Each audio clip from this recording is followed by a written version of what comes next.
আসসালামু আলাইকুম সম্মানিত দর্শক শ্রোতা, লতিফ স্টক চ্যানেল থেকে আপনাদের সুস্বাগতম। আমরা জাতির গুরুত্বপূর্ণ ইভেন্ট 12 ফেব্রুয়ারি নির্বাচনের আগে 3টা ভিডিও আপলোড করেছিলাম, কিন্তু চ্যানেলটি নন অ্যাক্টিভ হয় আমরা নতুন চ্যানেল লতিফ স্টক থেকে আপনাদের সাথে শেয়ার করছি। বন্ধুগণ, নির্বাচন শেষ হয়েছে। নির্বাচনের ফলাফল নিয়ে আমরা কিছু আলোচনা করছি। অনেকটা স্ট্র্যাটেজিক অ্যাক্টিভিটিসগুলা নিয়ে আমরা একটু তুলচেলা বিশ্লেষণ করব।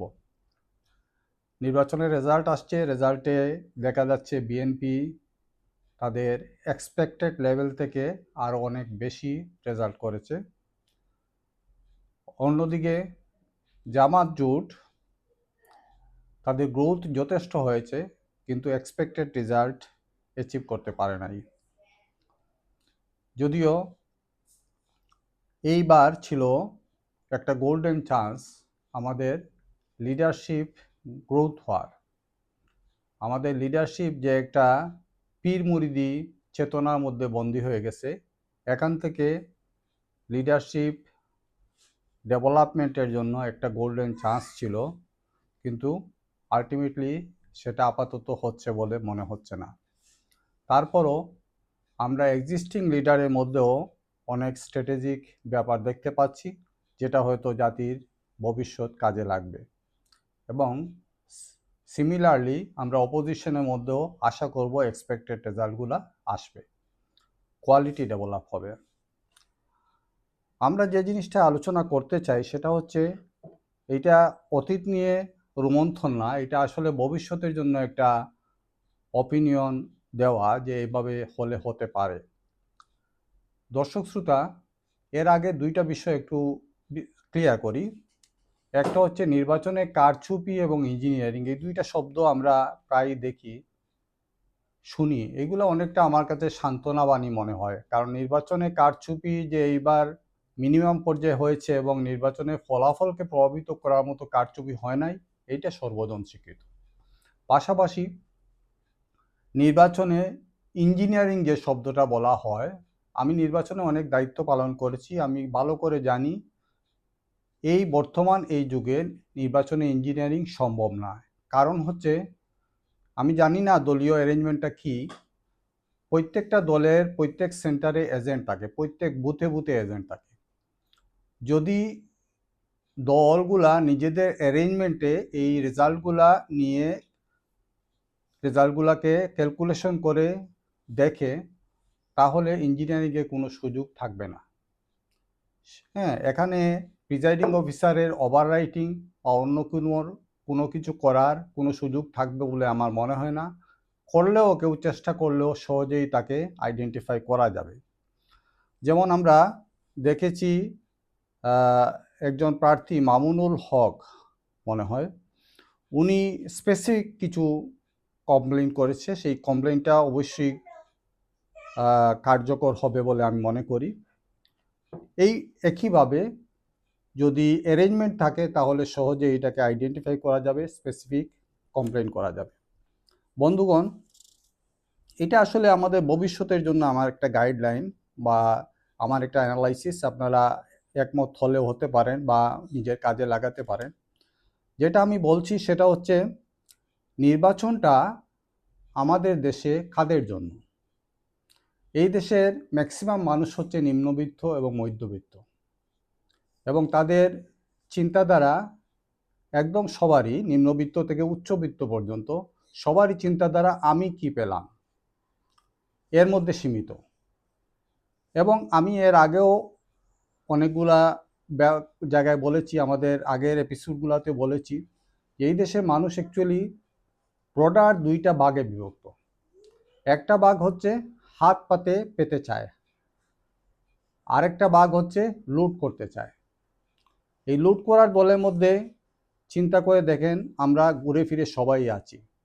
কারণ অফিস আদালতে আমরা এক ধরনের দুর্নীতি করছি, একটা শ্রেণী স্পষ্ট দুর্নীতি করছি, দুর্নীতি করে নিজের অর্থবিত্ত বাড়াচ্ছি প্রতিনিয়ত। আরেকটা শ্রেণী অফিসিয়াল কাজে গাফলতি করছি, সেটাও একটা দুর্নীতি। এর কারণ হচ্ছে আপনি অফিস আপনার টাইম কিনে নিয়েছে, আপনি সেই টাইমলি অফিসে না যাওয়া, অফিসের কাজ প্রপারলি না করা, এসব কারণে এটা দুর্নীতির জন্ম দেয়। কারণ অ্যাকচুয়ালি এটা হারামের পর্যায়ে পড়ে, অফিসের কাজে ফাঁকি দেওয়া হারামের পর্যায়ে পড়ে, কারণ অফিস আপনাকে সময়ের জন্য মূল্য দিচ্ছে। এভাবে ঘুরে ফিরে আমরা সবাই এই লুঠের মধ্যে নিমজ্জিত। আর বড় একটা শ্রেণী যেটা বেগার অ্যাটিটিউড নিয়ে থাকে, অলওয়েজ হাত পেতে চায়। এরা কখনো কাউকে দেয় না, সমাজকে কিছু দেওয়ার চেষ্টা করে না, বরঞ্চ হাতে পেতে ইচ্ছা করে। সবসময় তারা চায় যে আমার হাতটা থাকুক এবং অন্যরা দেখ। এজন্য সমাজে দেখা যায় যে কেউ দুর্নীতি করেও সে যদি মসজিদে বা উপাসনালয়ে টাকা পয়সা দেয়, সমাজ তাকে মূল্য দেয়। আবার আমরা জানি অনেক আমলাতন্ত্রের অনেক অফিসার বিশাল আকারে দুর্নীতি করছে, অথচ তার সাথে হাত মিলাবার জন্য আমরা দাঁড়িয়ে থাকি। আমরা ছোটোখাটো চুরকে কিন্তু আমরা সবাই টর্চার করি, পাশাপাশি বড় চুর যারা সমাজে বড় বড় চুরি করছে এদেরকে সম্মান করি। এই অ্যাটিটিউডটা আমাদের মধ্যে আছে। দ্বিতীয়ত হচ্ছে ওই যে বলছিলাম, আমরা এক শ্রেণী পেতে চাই, আরেক শ্রেণী লুট করতে চাই। এই দুইটা শ্রেণীতে বিভক্ত। সেজন্য দেখা যায় যে 2008 সালে যখন আসলো একটা স্লোগান, 10 টাকায় চাল, ঘরে ঘরে চাকরি, ডিজিটাল বাংলাদেশ, এই তিনটা স্লোগান সবাইকে আপ্লুত করে ফেললো এবং বিশাল বিজয় নিয়ে তারা ক্ষমতায় আসলো। এরপরে কতটুকু বাস্তবায়ন করেছে এটা বলতে যাব না, বাস্তবায়ন করতে পারে নাই, সেজন্য তারা স্বৈরাচারী ভূমিকায় ছিল। এর আগেও আমরা যদি দেখি 72-তে 71-এ যে বাংলাদেশ স্বাধীন হলো, এর মূল মন্ত্র ছিল সোনার বাংলা শ্মশান কেন, একটা লিফলেট। এই লিফলেট পুরা জাতিকে পশ্চিম পাকিস্তানিদের বিরুদ্ধে আক্রমণাত্মক ভূমিকায় নিয়ে গেছিল।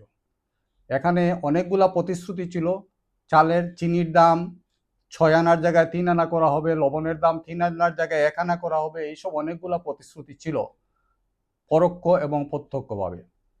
এসব কারণে আমাদের দেশের রাজনীতিতে, আমাদের বুথের রাজনীতিতে মানুষ পেতে চায় কিছু। এই পেতে চাওয়ার দৌড়ে, পেতে চাওয়ার কেসে দুইটা জোটের মধ্যে আমরা যদি অ্যানালাইসিস করি, সেখানে দেখা যাচ্ছে বিএনপি থেকে বলা হয়েছে ফ্যামিলি কার্ড, বিএনপি থেকে বলা হয়েছে কৃষক কার্ড। এইসব জিনিসগুলা মানুষকে খুবই প্রভাবিত করেছে, ভোটারদের খুবই প্রভাবিত করেছে, এবং এইটা স্পষ্ট ছিল, খুবই স্পষ্ট ছিল যে ফ্যামিলি কার্ড দিয়ে কি হবে। এরা খুব স্পষ্ট করে পাবলিসিটি করেছে, স্পষ্ট করে মার্কেটিং করেছে। আমরা মার্কেটিংয়ে মনে করি বিজনেসের বিষয়, আসলে না। মার্কেটিং আজকাল পলিটিক্যাল অ্যাক্টিভিটিতে, ক্যাম্পেইনে বেশি ব্যবহৃত হয়, যদি আমরা অ্যাপ্রোপ্রিয়েটলি ব্যবহার করতে পারি।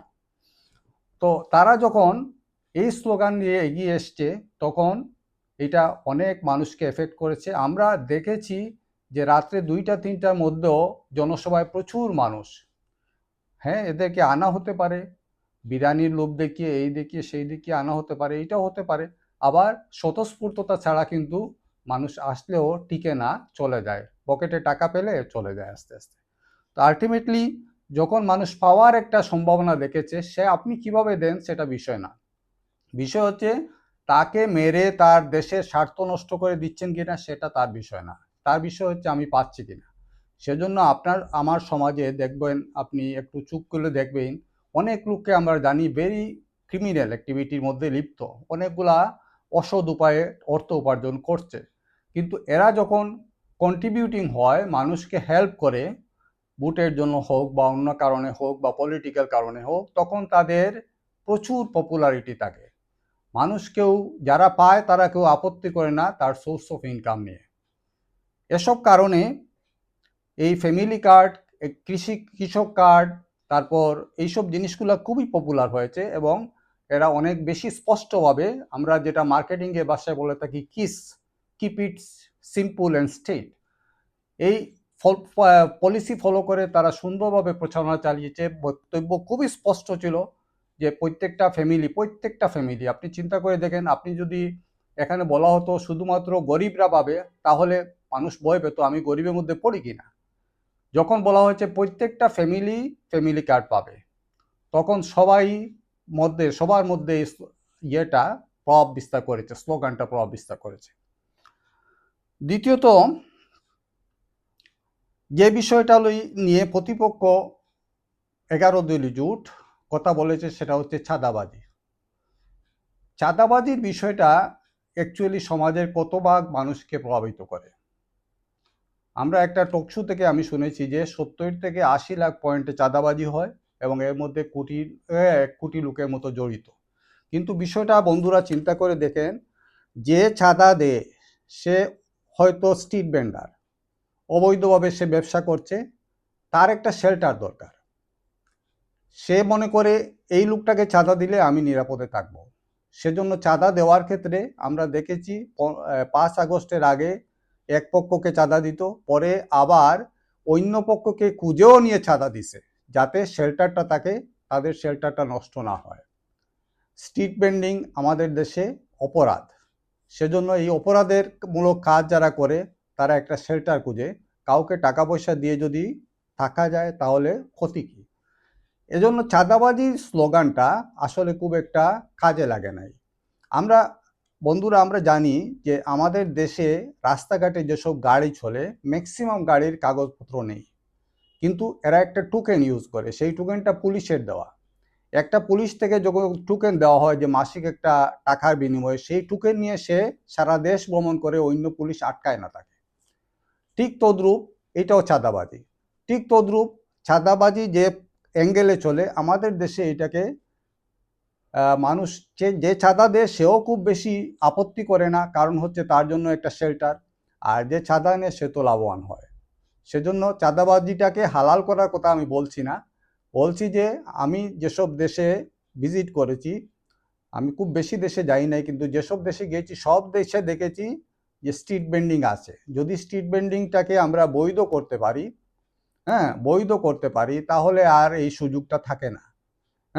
আমরা যদি একটা স্মলার স্কেলে যদি পথচারীদের সমস্যা না তৈরি করে স্ট্রিট ভেন্ডিংটাকে একটা বৈধতা রূপে নিয়ে আসতে পারি, তাহলে এইসব সুযোগ আর থাকে না। কিন্তু আমরা আলটিমেটলি সুযোগ করে দিচ্ছি, হয় পলিটিক্যাল পার্টি না হয় পুলিশ, কেউ না কেউ চাঁদাবাজি করছে এবং মানুষ চাঁদা দিয়ে নিরাপদ মনে করছে নিজেকে। সেজন্য 11 দলীয় জোটের এই বক্তব্যটা খুব একটা কাজে লাগে নাই। পাশাপাশি 11 দলীয় জোটের অনেক কাজ করেছে তারা, পলিসি সামিট করেছে, যেটা অন্যরা করে নাই। পলিসি সামিটের বিষয়টা হচ্ছে যে সামিটটা থেকে যে জিনিসটা আসছে সেই জিনিসটা মানুষের কাছে পৌঁছে নাই। যে এই পলিসি সামিট থেকে যে কি আসতো জিনিস, এইটা সহজ সিম্পল ওয়েতে মানুষের কাছে পৌঁছে নাই। বন্ধুরা, ফাইনম্যানের একটা মডেল আছে, কিছু শেখানোর জন্য একটা মডেল হলো যে আপনি যে কোনো তথ্য, ফিজিক্সের কঠিন কোনো তথ্য 6 গ্রেডে একটা ছাত্রের সামনে প্রেজেন্ট করবেন, যদি সে বুঝতে পারে সহজে, তাহলে এটা আপনি যে কোনো সেমিনারে প্রেজেন্ট করতে পারেন। সুতরাং মানুষের কাছে সহজভাবে যে প্রেজেন্ট করা, সেই প্রেজেন্টটা আমার যেটা মনে হয়েছে পলিসি সামিট থেকে যেসব বক্তব্য আসছে সেগুলা আমি ভালো করে শুনেছি, এ টু জেড আমার কাছে স্পষ্ট হয় নাই।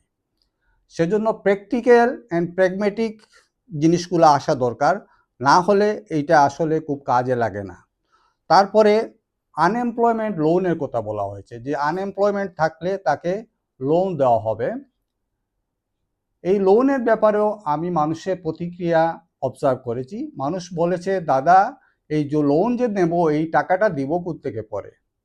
অর্থাৎ মানুষ অনিশ্চয়তার মধ্যে যে ভবিষ্যতে আমি আসলে চাকরি পাবো কিনা, নাকি লোনের বোঝা আমার গলায় ঝুলবে। বক্তব্যটা আসলে আমার কাছে জাতির কাছে আসলে ক্লিয়ার হয় নাই, আমার যেটা মনে হয়। সততার কথা বলা হয়েছে, সৎভাবে চলার কথা বলা হয়েছে এবং স্পষ্টভাবে বলা হয়েছে যে অন্যায়ভাবে যারা পাবলিক মানি লুটপাট করেছে তাদের মুখের দিকে হাত ঢুকিয়ে বের করে আনা হবে। খুবই ভালো, খুব বোল্ড স্টেপ। আমরা উদ্বেলিত হই, কিন্তু পাশাপাশি অনেস্টির পাশাপাশি স্কিলনেসের কথা বলা হয় নাই। যে আমরা যে স্কিল লোক দিয়ে দেশ চালাবো, আসলে অনেস্টি দিয়ে যে দেশ চলে না, এটা আরেকটা এপিসোডে আমি বলেছিলাম, আবার একটু রিপিট করি যে বাংলাদেশের ম্যানেজমেন্ট গুরু বলা হয় ডক্টর হাবিবুল্লাহকে। হাবিবুল্লাহ তারও একটা বইতে লিখেছেন যে আমার ঘরের চাকর কুদ্দুস হাবাগুবা প্রকৃতির লোক, 500 টাকা দিলাম মাছ আনতে, নিয়ে আসতো পচা মাছ, আমরা খেতে পারলাম না, মাছটাই নষ্ট হলো, টাকাটাও নষ্ট হলো। আবার আরেকটা ছেলে সিদ্দিক, সে চালাক প্রকৃতির, হ্যাঁ, তাকে 500 টাকা দিলাম, সে 500 টাকার মধ্যে 300 টাকার মাছ আনলো, 200 টাকা তার পকেটে ঢুকালো, কিন্তু মাছটা তাজা ছিল, আমরা খেয়েছি। অর্থাৎ আপনার স্কিলনেস ছাড়া কিন্তু অনেস্টির কোনো মূল্য থাকে না দেশ পরিচালনার ক্ষেত্রে। সেজন্য স্কিলড লোক কিভাবে নেওয়া হবে, কিভাবে কি করা হবে, সেগুলো স্পষ্ট ছিল না। চাঁদাবাজি যে বন্ধ করা হবে বা অন্যায় দুর্নীতি বন্ধ করা হবে, সন্ত্রাস বন্ধ করা হবে, কিভাবে বন্ধ করা হবে তারও কোনো স্পষ্ট ব্যাখ্যা ছিল না। মূল কথা হচ্ছে মানুষকে যে জিনিসটা অ্যাট্রাক্ট করেছে সেটা হচ্ছে ফ্যামিলি কার্ড, এগ্রিকালচার কার্ড, এইসব। এগুলা কাউন্টার কোনো স্ট্র্যাটেজিক স্টেপ 11 দলীয় জোট থেকে বলা হয় নাই। সেজন্য মানুষের কাছে খুব পপুলার করা যায় নাই 11 দলীয় জোটের বয়ানগুলা। আমার যেটা মনে হয় সেটা হচ্ছে আমাদের সবগুলা ব্যাপারে প্রচুর স্টাডি করতে হবে, স্টাডি করে জিনিসগুলাকে এস্টাবলিশ করতে হবে। না হলে আমরা যে উদ্দেশ্য নিয়ে আশা নিয়েছিলাম যে লিডারশিপটা গ্রোথ হবে, লিডারশিপ ডেভেলপমেন্ট হবে, আমাদের যে কোনো লোকের মধ্যে লিডারশিপ স্কিল থাকলে সে দেশের হাল ধরতে পারবে, সেই সুযোগ আসবে বলে মনে হয় না। তারপর দেখেন ইসলামিক মুভমেন্ট এই জোটের প্রথম থেকেই ছিল এবং আসন ভাগাভাগি নিয়ে তাদের সাথে বনিবনা হয় নাই বলে তারা চলে গিয়েছে। আলটিমেটলি নির্বাচনের রেজাল্টগুলো যদি স্টাডি করেন তাহলে দেখবেন প্রত্যেকটা সিটে তারা 5 থেকে 10,000 ভোট পেয়েছে। যে ভোটটা 11 দলীয় জোটের সাথে যোগ হলে রেজাল্টটা পাল্টে যেত, হ্যাঁ, বেশ পাল্টে যেত, কিন্তু এটা হয় নাই। তাই এই দরদামের ক্ষেত্রে, আসন ভাগাভাগির ক্ষেত্রে আরেকটু স্যাক্রিফাইস করলে মনে হয় ভালো হতো।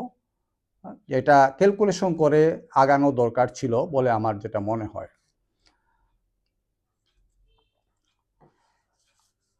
যেটাই হোক, আমার যেটা অ্যাপিল বিএনপির কাছে, যারা সরকার গঠন করছে তাদের কাছে অ্যাপিল হচ্ছে আপনারা স্কিল্ডভাবে দেশটা চালাবেন, যত স্কিল্ড লোক আছে যেসব জায়গায় আছে সবাইকে জায়গা করে দিবেন এবং আমাদের দেশের যে সম্ভাবনাগুলো আছে সেই সম্ভাবনাগুলো নিয়ে আমি অন্য এপিসোডেও বলেছি, আবার একটু রিপিট করছি, সেটা হচ্ছে আমাদের সার্ভিস সেক্টরকে ডেভেলপ করা, পর্যটন শিল্পকে ডেভেলপ করা। এগুলাকে ডেভেলপ করার জন্য অ্যাকচুয়ালি খুব বেশি ইনভেস্টমেন্টের দরকার নাই, মেগা প্রজেক্টের দরকার নাই, দরকার হচ্ছে স্কিল ডেভেলপ করা। আমাদের টিচারদের মধ্যে স্কিল ডেভেলপ করলে এডুকেশন ইন্ডাস্ট্রি একটা বিশাল ইন্ডাস্ট্রি হয়ে যেতে পারে বাংলাদেশে। আমাদের ডাক্তারদের মধ্যে যদি স্কিল ডেভেলপ করি তাহলে মেডিকেল একটা বিশাল ইন্ডাস্ট্রি হয়ে যেতে পারে, আমাদের মেডিকেয়ার সার্ভিস।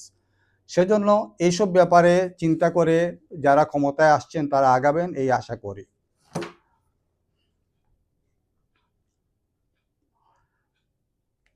বিরোধী দল যারা হবে তাদের কাছে আমার অ্যাপিল হচ্ছে আপনারা 70-এর অধিক লোক নির্বাচিত হয়েছেন, আপনারা প্রত্যেকটা লোককে মনে করবেন একজন মিনিস্টার এবং সেই অনুযায়ী তাকে অ্যাসাইনমেন্ট দিবেন যাতে সে প্রচুর স্টাডি করে এবং তার স্টাডির জন্য আলাদা প্রয়োজনে আলাদা একটা এনভায়রনমেন্ট তৈরি করবেন যেখানে সংসদ সদস্যরা স্টাডি করবে, আরও কিছু মানুষের সাথে বিষয়গুলো ডিসকাস করবে, প্রশ্ন আসলে প্রশ্নগুলার উত্তর দিবে, অ্যানালাইসিস করবে এবং ফুললি ডিভোটেড হয়ে ফুললি প্রিপারেশন নিয়ে সংসদে যাবে। সংসদে ফুললি প্রিপারেশন গিয়ে যদি এটা ভালো করে প্রেজেন্ট করে তাহলে জাতি দেখবে এই সংসদ সদস্য আমাদের কথাই বলছে, আইন তৈরির কথা বলছে, নিজের এলাকার সমস্যাগুলোর কথা চিহ্নিত করছে, সমস্যাগুলোর সমাধানের কথা বলছে এবং বোল্ডলি বলার প্র্যাকটিসটা করতে হবে, নেগোসিয়েশন স্কিলটা থাকতে হবে। মূলত হচ্ছে বলার প্র্যাকটিসটা সবারই করতে হবে। তার জন্য আলাদা একটা কনফারেন্স রুম যদি করে দেন অথবা একটা ব্যবস্থা করে দেন যেখানে এইসব জিনিস হবে এবং কিছু প্রসপেক্টাস, কিছু জ্ঞানী ছেলেদের অ্যাপয়েন্টমেন্ট দিলে তারা এইসব ব্যাপারে সাপোর্ট দেবে, হেল্প দেবে, ডাটা দেবে, সেই সব ডাটাগুলো নিয়ে সংসদ সদস্যরা সংসদে প্রেজেন্ট করবেন। এতে গিয়ে আমাদের যারা আমরা এক্সপেক্ট করি যে দেশে লিডারশিপ ডেভেলপ হোক তাদের আশা পূরণ হবে, জাতি দেখবে এদেরকে দিয়ে আমাদের কাজ হচ্ছে। যারা নির্বাচিত হতে পারেন নাই সেই সব প্রার্থীদের এবং যারা নির্বাচিত হয়েছেন সবাইকে যার যার এলাকায়, ইভেন প্রয়োজনে একজনকে 2টা এলাকায় অ্যাসাইনমেন্ট দিতে হবে। অ্যাসাইনমেন্ট দিয়ে তারা 2টা এলাকায় অফিস করবে রেগুলারলি এবং মানুষের সুবিধা অসুবিধা মানুষের পাশে থাকবে। জনসেবাকে তাদের নিজেদের একমাত্র ব্রত হিসাবে নেবে, মানুষের সেবাকে একমাত্র ব্রত হিসাবে নেবে এবং প্রত্যেকটা এলাকায় মানুষের সব সমস্যার সাথে থাকবে, সমস্যাগুলো সলভ করার চেষ্টা করবে আন্তরিকভাবে এবং মানুষের জন্য শেল্টার থাকবে তাদের অফিসে। এইসব জিনিস করতে হবে। আরেকটা বিষয় আমি একটু হাইলাইট করি, সেটা হচ্ছে স্ট্র্যাটেজিক ব্যাপারে দেখা গেছে কিছু জায়গায় হাই ভোল্টেজ ক্যান্ডিডেটের কাউন্টার দেওয়ার জন্য আরেকজন হাই ভোল্টেজ ক্যান্ডিডেট দেওয়া হয়েছে। এতে করে এই লোকটা তো আরেকটা সিটে দিলে সে পাশ করে আসতো, হ্যাঁ, তাকে এই সিটে দিয়ে আরেকজনকে কাউন্টার দেওয়ার জন্য এই সিটে দিয়ে আলটিমেটলি তো লস, আমাদের সংসদেরই লস। 2জন লোকের মধ্যে আমরা একজনকে হারালাম। অথচ আমি যদি আরেকটা সিটে তাকে দিতাম তাহলে সে হয়তো পাশ করে আসতো, সংসদে ভালো একটা করতে পারতো। সেরকম আমরা ঢাকা 7 আসনে দেখেছি, 7 আসনের যে ক্যান্ডিডেট ছিল 11 দলীয় জোটের, তাকে অন্য সিটে দিলে হয়তো অনেক ভালো করতে পারতো। সেরকম শিশির মনির এই ব্যাপারে দেখেছি, শিশির মনির সারা জাতির একটা অ্যাট্রাকশনের বিষয়, তাকে যে কোনো সিটে দিলে সে ভালো করতে পারতো, কিন্তু তাকে এমন একটা সিটে দেওয়া হয়েছে যেখানে ভালো করার সার্বিক চেষ্টা করার পরেও 100%-এর বেশি চেষ্টা করার পরেও ভালো করতে পারে নাই। কারণ এখানে এনভায়রনমেন্টটাই ভিন্ন। এই এনভায়রনমেন্টটাতে শিশির মনি ফিট না, তাকে অন্য সিটে দেওয়া গেলে ভালো হতো। এইসব জিনিসগুলো চিন্তা করে যদি প্লেসিং করা হয় তাহলে 5টা বছর যদি পরিশ্রম করি আমরা সবাই মিলে, হ্যাঁ, তাহলে 11 দলীয় জোট আগামীতে ভালো রেজাল্ট করতে পারবে। আমরা আসলে কোনো পক্ষের না, কিন্তু আমরা চাই দেশে একটা মেধার একটা কম্পিটিশন থাকুক, হ্যাঁ, সংসদ সদস্যদের মধ্যে মেধার কম্পিটিশন থাকুক।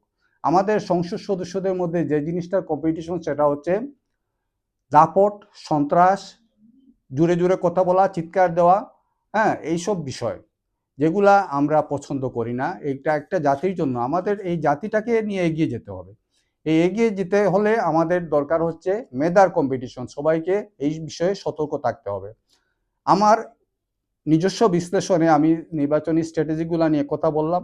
আমার কথার হাইলাইট পয়েন্ট হচ্ছে যে আমরা স্ট্র্যাটেজিগতভাবে যে জিনিসটা বিএনপি করতে পেরেছে সেটা 11 জোট করতে পারে নাই। বিএনপির অ্যাট্রাকশন পলিসি ছিল খুবই সিম্পল, স্ট্র্যাটেজিক ছিল, সিম্পল এবং অ্যাট্রাকটিভ, সেটা হচ্ছে ফ্যামিলি কার্ড, এগ্রিকালচার কার্ড, এইসবের কাউন্টার হয়তো দেওয়া যেত, হ্যাঁ, যে সারা দেশ জুড়ে উদ্যোক্তাদের কান্ট্রি ঘোষণা করা যেত, মানুষকে সাপোর্ট দেওয়ার, যে কোনো সাপোর্ট দেওয়ার, কর্জে হাসানা দেওয়ার। আজকাল মোবাইলের মাধ্যমেও মানুষকে সাপোর্ট দেওয়া যায়, ফিনান্সিয়াল সাপোর্ট দেওয়া যায়, আবার এটা ডেইলি বেসিসে কেটে নেওয়া যায়।